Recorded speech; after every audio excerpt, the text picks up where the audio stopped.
본조르노 미스 시제입니다. 오늘은 바람둥이의 대명사로 불리우는 이탈리아 사람 자코모 카사노바에 대한 이야기를 해보도록 하겠습니다. 일반적으로 잘난 바람둥이의 대표격이거나 남봉꾼의 대명사로 불려지는 사람으로 알려져 있는 자코모 카사노바는 이탈리아 베네치아 사람이지만 프랑스식 이름인 자크 카사노바 드 쌍갈로로 많이 알려져 있는데요. 그는 그의 자서전인 나의 인생 이야기 서문에서 나는 인생을 살면서 내가 행한 모든 일이 선한 일이든 악한 일이든 자유인으로서 나의 자유의지에 의해 살아왔음을 고백한다 라고 말합니다.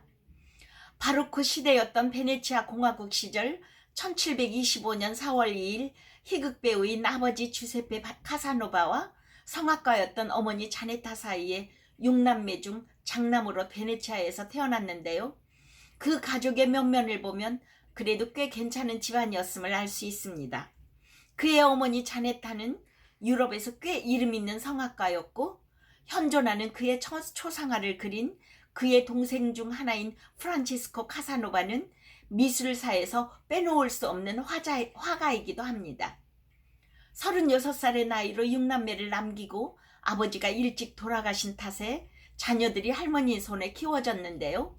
할머니가 돌아가신 뒤에는 귀족인 미켈레 그리마니에게 맡겨졌습니다. 성직자 알비세 말리피에로의 도움으로 15살 때인 1740년에 성직자가 되었고 파도바 대학에 다니며 라틴어, 프랑스어, 히브리어, 스페인어, 영어 등을 배우고 고전문학, 신학, 법학, 자연과학, 예능 등 다양한 지식을 섭렵하고 춤과 펜싱, 승마 등 교양을 갖추며 카드게임 등의 사교수를 익혀서 이것들은 훗날 엘리트들과의 교류할 때 아주 유용하게 쓰입니다.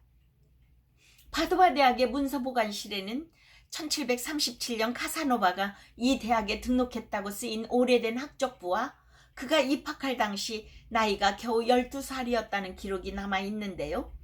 특히 카사노바가 고대 그리스어를 이탈리아 말로 최초로 번역한 호메로스의 일리아드와 당대 최고의 철학가였던 볼테르에 관해 쓴 비평서는 관련 학자들에게 호평을 받았고요. 그의 소설과 시, 철학서와 수학연구서 및 의학서적에 이르기까지 그가 남긴 전문 서적도 당대의 독보적이었다고 말하는 사람이 있기도 합니다. 1742년 17살의 나이로 파도바 대학에서 법학 박사 학위를 받은 그는 성직자 신분임에도 불구하고 여성 신도들에게 일탈행위를 일삼아서 끊임없이 구설수에 오르내리자 교회에서는 그를 쫓아내게 됩니다. 그리고 나서 그의 바람둥이 행각이 드디어 시작되는데요. 더 이상 성직자로 살 수 없게 된 카사노바는 20살에 군대에 입대해서 오스만 제국으로 갔다가 곧다시 이탈리아로 돌아옵니다. 뛰어난 말재주와 당시 이탈리아 평균 키를 훨씬 웃도는 187cm의 훤칠한 키의 카사노바는 갖고 있는 여러 재주들을 이용해서 여자들을 유혹했는데요. 그의 나이 22살에 베네치아 공화국의 귀족이고 상원의원이었던 조반니 브리가든의 양자로 들어가면서 더 거칠 것이 없게 됩니다. 카사노바는 가문과 재력까지 갖추게 되자 곳곳을 돌아다니게 되는데 27살부터 29살까지 파리에 거주하기도 하면서 많은 여자들과 가까이 했는데요. 카사노바가 쓴 자신의 회고록에 의하면 그 수가 무려 122명이었다고 합니다. 그가 파리에서 쫓겨나 그의 나이 30살에 다시 베네치아에 돌아왔을 때 난교 파티를 열었는데요. 그때 수녀까지 끌어들였다가 평소 그를 탐탁지 않게 여기고 있던 귀족 중에서 이성을 유혹하고 이단 마법을 사용하는 마법사라는 제목으로 그를 체포하여 5년형을 선고합니다. 그래서 삐옴비 감옥에 갇히게 되는데 그의 자서전에 그렇게 써 있어서 그렇게 말은 하지만 많은 사람들은 그렇게 믿지 않습니다. 탄식의 다리와 함께 베네치아 관광에서 빼놓을 수 없는 것이 두칼레 궁전과 삐옴비 감옥 이야기인데요. 참고로 삐옴비 감옥은 10인 평형에 의해 중범죄로 선고받은 사람들이 주로 여기에 수감됐습니다. 베네치아 도제의 궁전인 두칼레 궁전과 피온비 감옥을 잇는 길이 11m의 이 다리에서 수감되기 전에 아름다운 베네치아를 돌아보며 죄수들이 탄식하는 모습에서 영국 시인인 바이런이 이 다리 이름을 탄식의 다리라고 이름을 지었다고 합니다. 피온비 감옥에 갇히게 된 대목에 카사노바는 그의 자서전에서 나는 타인에게 잘못한 적이 없다. 사회 안정을 위협한 적도 사적인 일에 간섭하지도 않았다. 단 한 가지 이유가 있다면 그것은 종교재판관의 애인과 자주 만났기 때문이다. 라고 언급합니다. 그는 1756년 수감된 지 1년 5개월 만에 탈옥에 성공하게 되는데요. 그의 탈옥 이야기와 함께 베네치아를 찾는 관광객의 호기심을 자극하여 전해지는 이야기가 있는데 해질녘 곤돌라를 타고 이 탄식의 다리 밑을 지날 때 연인들이 키스를 하면 사랑이 이루어진다고 전해집니다. 카사노바가 탈옥하여 1757년 프랑스 파리에 가서 재정 전문가로 활약할 때 루이 15세에게 복권사업 도입을 제안하여서 1758년부터 복권사업소 5곳을 운영하면서 막대한 수입을 벌어들이게 됩니다. 그러던 중 실크 프린팅 사업에 실패하고 여자들을 사귀느라 가진 돈을 몽땅 탕진하고 많은 사람들에게 빚까지 져서 급기야 도망가기에 이르르는데요. 이때부터 그는 쌍갈로의 기사라는 가명을 쓰기 시작합니다.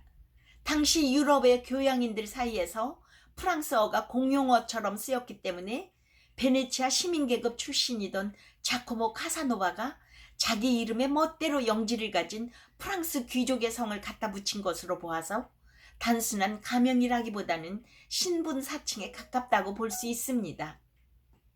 1763년 영국을 방문한 그는 프랑스에서와는 달리 푸대접을 받았는데요. 영국 매춘부에게 사기를 당해 빈털터리가 된 뒤 베를린에 가서 프로이센의 프리드리히 대왕을 만나기도 하고 러시아의 예카테리나 2세를 접견하기도 합니다.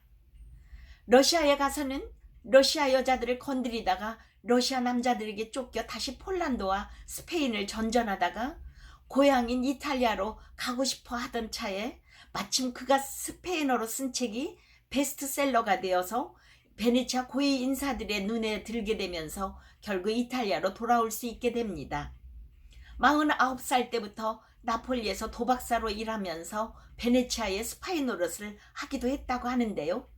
베네치아 공화국의 요구가 점점 많아지자 도박사와 스파이를 그만두고 50대가 된 그는 1783년에 쓴 사랑도 싫고 여자도 싫다 라는 책에서 자기를 길러준 미켈레 그리마니가 자기의 친아버지고 미켈레 그리마니의 아들 카를로 그리마니는 다른 사람의 사생아라고 주장해서 베네치아의 여론이 악화되기에 이르자 또다시 주랭랑을 치게 됩니다.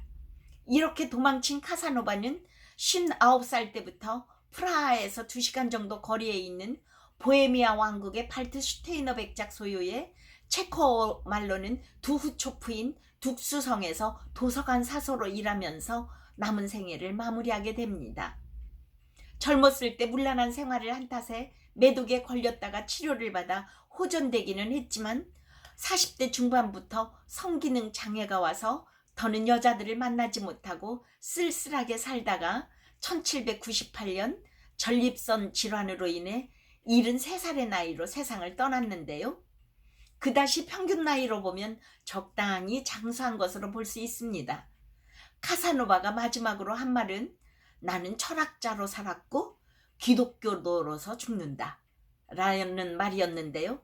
그의 여성 편력으로 보면 엄청 행복하게 살았을 것 같지만 그 편력과 빚 때문에 감옥살이와 추방을 당하면서 파란만장한 삶을 살다가 나이 들어서는 병으로 남자 구실도 제대로 못하고 바람둥이 행각도 하지 못한 채 결국 쓸쓸한 일생을 마치게 됩니다.